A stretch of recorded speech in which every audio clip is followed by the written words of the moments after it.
हाय, चला आज आपण करूया ज्वारीच्या भाकरी आणि त्याच्याबरोबर करायचा आहे ठेचा.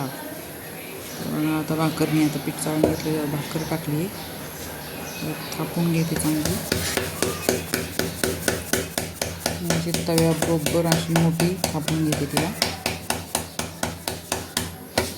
बघा तुम्ही, ते सोपीच असते करायला, पण काही लोकांना येत नाही.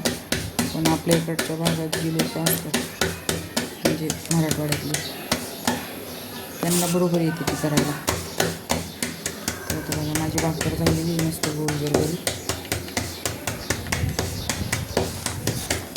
आता तिला मी अशी तव्यावर टाकून घेते. आता तवा मस्त तापला आहे माझा.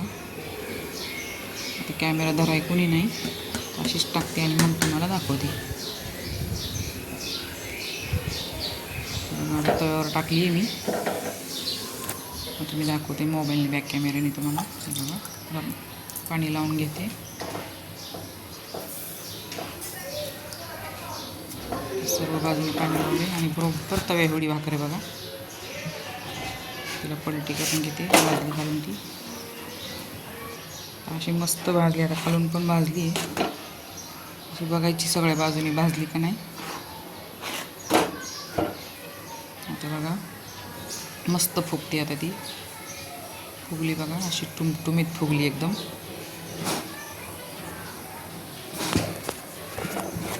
मी जरा अशा जाडच करते भाकरी, एवढे पातळ करत नाही. अशा आता पहिल्यापासूनच गावी राहिल्यापासून सवय लागलेली आहे की जाडच भाकरी करून अशा सगळ्यांना म्हणजे पुरतात पटापट. तर चला, आता भाकर भाजलेली आहे. त्याचबरोबर मिरच्या आणि लसूण टाकला आहे तव्यावर. थोडा भाजून घ्यायचा असा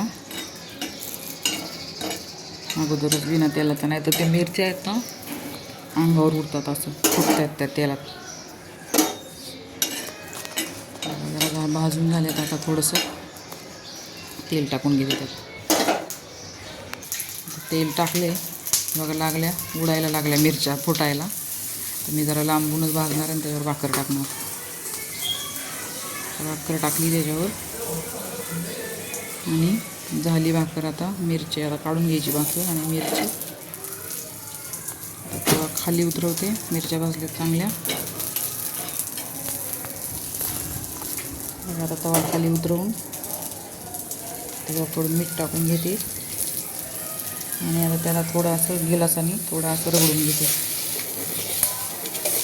त्यात मी टोमॅटो घातला नाही आज, कारण मस्त हिरव्या मिरचीचा आणि लसणाचा छान, तो पण छान लागतो ठेचा खायला. तर आता झालेला आहे आपला ठेचा. मस्त ठेवला आहे वाटीत काढून भाकर आणि ठेचा. तर बघा, आपल्याला जेवायला घ्यायचं आहे. चला बाय. आवडला तर लाईक, कमेंट, शेअर करा.